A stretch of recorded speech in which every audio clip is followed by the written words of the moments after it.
नमस्कार मित्रांनो, स्वागत आहे परत एका नवीन व्हिडिओ मध्ये. आता सध्या मुंबईला आलो होतो इंटरसिटी ट्रिप घेऊन, राऊंड ट्रिप. तेवढ्यात आपल्याला हे मित्र, आपले ड्रायव्हर मित्रच मिळाले आणि ही एव्हरेस्ट फ्लीटची टिगोर इलेक्ट्रिक ही गाडी चालवतात मुंबईमध्ये. तर त्यांचा आपण फीडबॅक जाणून घेणार आहेत की टिगोर इलेक्ट्रिक गाडीला उबेर मध्ये धंदा किती आहे आणि ह्या गाडीचं खरंच भविष्य आहे का.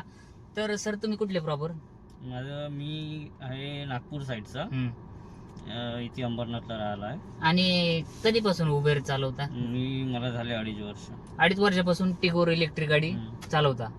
तर किती जाते बरं एकदा चार्जिंग? 0% समजा 5% असली तर चार्जिंग सिटी मध्ये किती जाते? 5% जर 20% जरी चार्जिंग असली ना, नाही 100% पासून 5% येण्यापर्यंत किती जाते असं म्हणतो? 100% वरून 5% पर्यंत 140 पर्यंत जाते सिटी मध्ये फुल एसी मध्ये, फुल एसी. आणि जर हायवे म्हटलं तर हायवेला 200 जवळपास. ओके, रात्री पण 200. ओके.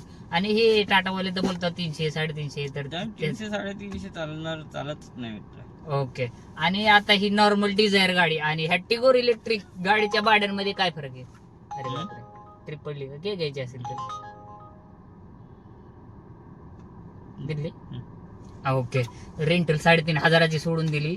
तर काय म्हणत होतो, हा डिझायरच्या गाड्या, डिझायरच्या भाड्यांमध्ये ह्या गाडीच्या भाड्यांमध्ये काय फरक आहे? डिझायरच्या गाड्या मध्ये आपण तुम्ही बाहेर कुठं पण कुठली पण ट्रिप घेऊ शकता ना. चार्जिंगचं वेटिंगचं टेन्शन आहे. इथे चार्जिंगला वेटिंग करावं लागते. वेटिंगच्या नंतर त्याला चार्जिंगला 1 ते 1.5 तास जातो. म्हणजे 0% पासून फुल व्हायला 1.5 तास. ओके. आणि म्हणजे जो रेट उबर गो ची ट्रिप तो जे आम्हाला पडते ते तुम्हाला पण पडते? मला असं वाटतं की आमच्यापेक्षा तुम्हाला जास्त रेट देतात. आमचे एव्हरेस्ट वाल्यांकडून यांचं टायप आहे ना, त्यांच्यामुळे एव्हरेस्ट वाले पण कमिशन खातात. ओके. ही एव्हरेस्ट फ्लीटची टिगोर इलेक्ट्रिक गाडी चालवतात, त्या ह्या गाडीचा रेंट किती घेतात एव्हरेस्ट वाले? या गाडीचा रेंट आहे 1650. 1650. आता विषय काय आहे की सरांना उबर गो सिडान ह्या सगळ्या आपल्यासारख्या ट्रिप पडतात, प्रीमियम पण पडतात. पण एकच ऑप्शन ज्यादा आहे जे आपल्याला नसतं, ते म्हणजे कोणतं? इलेक्ट्रिक म्हणून हे ऑप्शन आहे ह्या गाडीला स्पेशली आहे. आणि त्याचा रेट कसा आहे?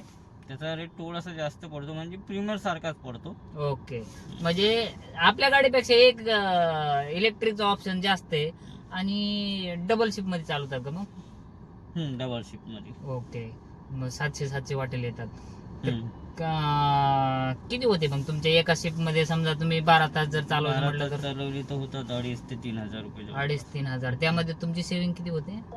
तर पकड आपली सेव्हिंग 1500 जवळपास होतो, 1500-1600. ओके. आणि चार्जिंगला खर्च किती होतो? म्हणजे समजा एकदा चार्जिंग करायची म्हटले तर किती खर्च? आपल्याकडे आता ही कंपनीची गाडी आहे ना, आमचं कंपनीची जे रेंट आहे 1650, त्यातच इन्क्लूड आहे चार्जिंग. कंपनी करून देतात. 1650 मध्ये चार्जिंग इन्क्लुडेड आहे. त्याच्यासाठी 24 तास किती पण चार्जिंग करा आणि किती पण चालवा, कंपनी ही चार्ज करून देणार. अच्छा, म्हणजे हे दिवसाचं रेंट आहे 1650, त्याच्यामध्ये कंपनीची चार्जिंग. आणि तुम्ही म्हणजे चार्जिंग स्टेशनला गेल्यावर कंपनीचं काय कार्ड वगैरे असतं? कंपनीचे ऍप आहे, ते ऍप थ्रू करता येतं. अच्छा, म्हणजे त्यातून चार्जिंग, दुसरा ड्रायव्हर असला तरी त्यांनी पण त्यातूनच चार्जिंग करायची. ओके, भारी सिस्टम आहे.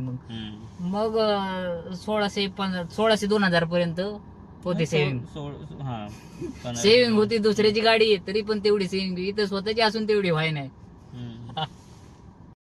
हा, मग जर एखाद्याला समजा स्वतःचीच गाडी घ्यायची आहे तर त्याने डिझायर घेण्याऐवजी जर टिगोर इलेक्ट्रिक गाडी घेण्याचा विचार करावा का? तुमच्या दृष्टीने काय वाटतं? नाही, माझ्या दृष्टिकोनातून डिझायर बेस्ट आहे टिगोर पेक्षा. CNG पेट्रोल कुठं पण नेता येते, कुठं पण जाता येते.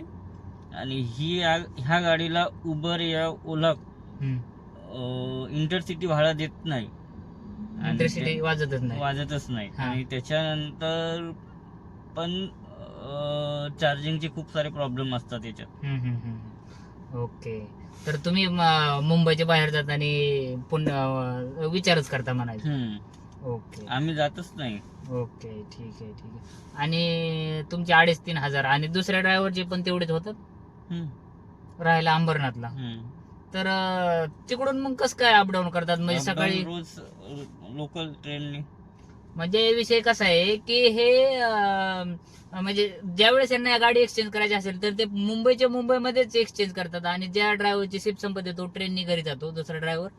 ट्रेननी ही येतो. म्हणजे आपल्या पुण्यामध्ये कशी सिस्टीम चालते की ज्या ड्रायव्हरची शिफ्ट संपते त्या ड्रायव्हरनी घरी आणून गाडी द्यायची आणि दुसऱ्या ड्रायव्हरनी ताब्यात घ्यायची आणि परत अशी सिस्टीम चालते. तसं मुंबईमध्ये नाही. नाही आता शिफ्टची सिस्टीम अशीच चालते असं माझा अंदाज आहे, का तर मी पण कधी शिफ्टवर गाडी चालवली नाही. पण डबल शिफ्ट मध्ये गाडी चालवतात आणि 1500 ते 2000 पर्यंत मुंबईमध्ये सेव्हिंग होत असेल तर एक चांगली गोष्ट आहे. लोक मुंबईमध्ये अशी गाडी चालवण्याचा विचार करू शकतात. ह्या गाडीचा सगळ्यात जास्त हाच फायदा आहे की ऑटोमॅटिक आहे. तुम्हाला ट्रॅफिक मध्ये जो डिझायर गाडीमध्ये प्रॉब्लेम वाटत असेल ना, क्लच दाबा ब्रेक दाबा, ह्या गाडीला फक्त एक्सिलेटर आणि ब्रेक आपली स्कूटी चालवल्यासारखं ऑटोमॅटिक फुल ऑटोमॅटिक गाडी आहे. आणि एसी वगैरे एकदम कम्फर्टेबल आणि एकदम वातावरण तर चांगलं आहे. फक्त मेन प्रॉब्लेम तो चार्जिंगचा, जो की स्वतःची गाडी असेल तर त्या सरांचं म्हणणं आहे की 130 140 जर जास्त ट्रॅफिक असेल तर तेवढीच गाडी जाते, जे की तेवढं सफिशियंट नाहीये. आणि सीएनजी गाडी असेल तर कमीत कमी 160 तर जातेच जाते. हे गाडीला चार्जिंग व्हायला 1 तास लागतो, बरोबर आहे ना? 1 तास लागतो. तर 130 किलोमीटर आणि 1 तास हे कुठं ना कुठं बजेट गणित चुकतंय. तर तिथं इलेक्ट्रिक गाडी मार खाते. आणि ही जर नवीन घ्यायची म्हटलं तर मला वाटतं 12-13 लाखाकडे जाते. पहिले 12 लाख होती, आता ते जीएसटी वगैरे कमी झाली ना, त्याच्यामुळे आता 10 लाखापर्यंत होते. अरे बापरे. तरी पण ही गाडी जर हिशोब केला तर ही गाडी आम्हाला वाटते 7.5च्या मापातच येते आता. तर म्हणजे 2-3 लाख जर एक्स्ट्रा, आता ती तुमच्या गणितावर आहे कसं आहे, का तर ही जर घरची स्वतःची चार्जिंग असेल तर तिचं चार्जिंग खर्च कमी येतो. बाहेर फास्ट चार्जिंग वर करायची म्हटली तर 300-400 रुपयापर्यंत येतो, बरोबर आहे ना? हा, 400 रुपयापर्यंत फास्ट चार्जिंग जाते. आणि असं पण आपल्याला सीएनजी 500-600 रुपयाचा लागवतो. तर एक गणित मी थोडक्यात सांगितलं. सरांना पण ट्रिपा पडत आहेत त्याच्यामुळे मला व्हिडिओ लांबवता येणार. पण अजून काय सांगणं राहील का की आपल्या प्रेक्षकांना ह्या गाडीत आपल्या गाडीत काय फरक आहे नेमका? ह्या गाडीत असं फक्त एकच बेनिफिट आहे की ही ऑटोमॅटिक आहे मुंबईमध्ये चालवण्यात, बाकी काही या गाडीत बेनिफिट नाही आहे. ओके. मेंटेनन्स खर्च आहे काय, गिअर बॉक्स किंवा काय? मेंटेनन्स असतो, थोडा बहुत खर्च असतो, पण त्या सीएनजी पेक्षा जसं डिझायर पेक्षा याचं कमीत कमी त्याला 60% मेंटेनन्स, त्याला 35 ते 30% मेंटेनन्स असतो. कंपनीवर बोलवतात का प्रत्येक 10,000 किलोमीटरने व्हिजिट करा? नाही, असं काही नाहीये. जोपर्यंत चालवताय तोपर्यंत काही नाहीये. फक्त आम्हाला हप्त्यातनं एकदा स्लो चार्ज लावायसाठी ऑफिसला जावं लागतं, त्याच्यासाठी 8 घंटे तिथे गाडी ठेवावं लागतं. ओके. स्लो चार्जिंग एकदा करायची हप्त्यातनं. ओके, ठीक आहे, चालते. ओके, धन्यवाद. मग आता तुम्ही 2-2.5 वर्ष झालं ही गाडी चालवताय, तर 2-2.5 वर्षामध्ये असं कधी झालं का की ही गाडी बंद पडली किंवा चार्जिंगलाच लागली नाही किंवा असं काही मोठा प्रॉब्लेम असं वाटलं? खूपदा बंद पडलेली आहे गाडी. मोठ्याने बोला, थोडं ऐकू येणार. खूपदा बंद पडली आहे गाडी. बंद पडली म्हणजे काय झालं? रनिंग वरती कधी काय सिस्टम मध्ये प्रॉब्लेम येतो तो आपल्याला कळत नाही. म्हणजे नेमकं म्हणजे गाडीची एकदम स्पीड कमी होऊन जातं.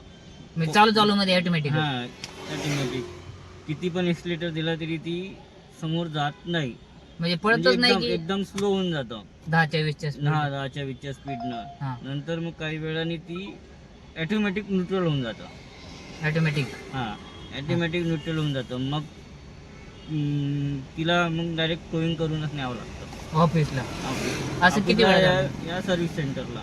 असं किती वेळ झालं? असं खूप झालं. माझ्या 2.5 वर्षांमध्ये मला वाटतं 10-12 वेळा झालं असणार. ती गाडी कधी कधी ते चार्जिंग स्पॉट खराब होतो, कधी कधी चार्जिंग पण नाही लागत. अच्छा, ओके. म्हणजे चालू मध्ये मॉल फंक्शन थोडक्यात होतं. म्हणजे आपला मोबाईल कसं हँग होतो, मग आपण स्विच ऑफ करून त्याला परत सुरळीत करतो, तसंच होतं असं म्हणायला काही अडचण नाही. का तर सरांचं म्हणणं आहे की बा चालू मध्ये आपल्या मोबाईल मध्ये कसा ग्लिच येतो तसं ह्या गाडीत पण ग्लिच येतो. का तर हे सगळं टेक्निकल आहे आणि ह्याच्यात काही ग्लिच आलं की गाडीची स्पीड स्लो होणे. का तर ह्याच्यात सगळं सेन्सर आहेत. आपल्या गाडीत पण कसं कधी पण इंजिन लाईट येऊन जाते, तसं ह्या गाडीत सुद्धा होतं. पण ह्या गाडीत कसं आहे, आपल्या गाडीत कसं इंजिनवर आपल्याला मॅनेज करता येतं. आणि हिथं कसं आहे, ह्या गाडीत जर फॉल्ट आला तर तो आपला नॉर्मल मेकॅनिक पण सॉल्व्ह करू शकत नाही. ह्याला ते शोरूमलाच नेणं गरजेचं आहे किंवा कंपनीत नेणं गरजेचं आहे, बरोबर आहे का? ओके. आता किती 1000 किलोमीटर झाली गाडी? गाडी चालली आहे 1,17,000. 1,17,000. आणि 1,17,000 मध्ये असा किती वेळा प्रॉब्लेम? 7-8 वेळा प्रॉब्लेम. 7-8 वेळा प्रॉब्लेम. गाडी आहे 2023. माझी गाडी 60,000 चालली आता जवळजवळ 11वा महिना चालू आहे. पण मला असं शोरूमला किंवा गॅरेजला मध्ये दाखवावं लागली अशी काही गरज नाही चाललं पडत. आणि जनरली पेट्रोल डिझेल गाड्यांना अशी काही गरज नाही पडत. पण हा अजून एक मार्केटमध्ये इलेक्ट्रिक गाड्या मार्केटच तयार करतायत, तर ह्या सगळ्या गोष्टी आल्यात शेवटी. का तर हे नॉर्मल मेकॅनिकला ह्या गाडीची काहीच माहित नाही. ही पण एक नॉर्मल गोष्ट आहे. पण ही गाडी घेणं आता सध्या तर एक रिस्कच म्हणावं लागेल. का तर आपण एक प्रॉफिटचा विषय बघून ही गाडी जरी घ्यायची म्हटली तर ह्या गाडीचा मेंटेनन्स तर नाही समजा, पण ही गाडीची बॅटरीची लाईफ 8 वर्षाची लाईफ असते. 8 वर्ष जशी पेट्रोल गाडी आपली काढू शकते तसं ही गाडी काढेल का नाही त्याच्यावर एक प्रश्नचिन्ह उभा राहतं.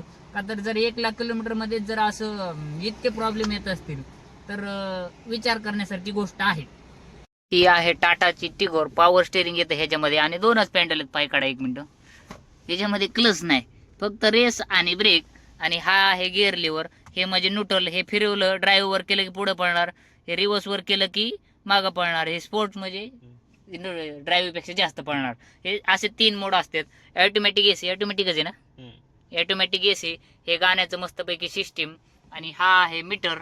आणि पॉवर विंडो पण 4 पॉवर विंडो आहेत ना, एकदम मस्तपैकी. असं काय प्रॉब्लेम वाटतो का कम्फर्टेबल? काय 200 किलोमीटर गाडी चालवली असं काय कंटाळा आला असं काय?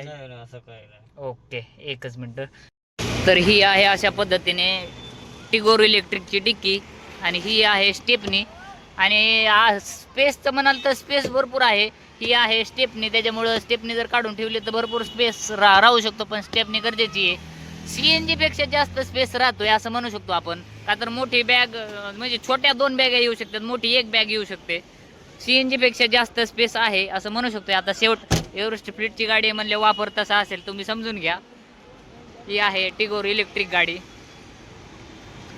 काही अशा प्रकारे मुंबईमध्ये चालते. ही डबल शिफ्टमध्ये गाडी चालवतात.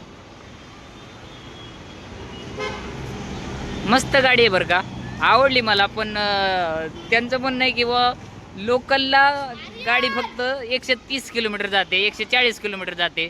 तर ट्रॅफिकमध्ये 130 आणि 140 जात असेल तर मला वाटतं कमीत कमी 150 तरी जायला पाहिजे.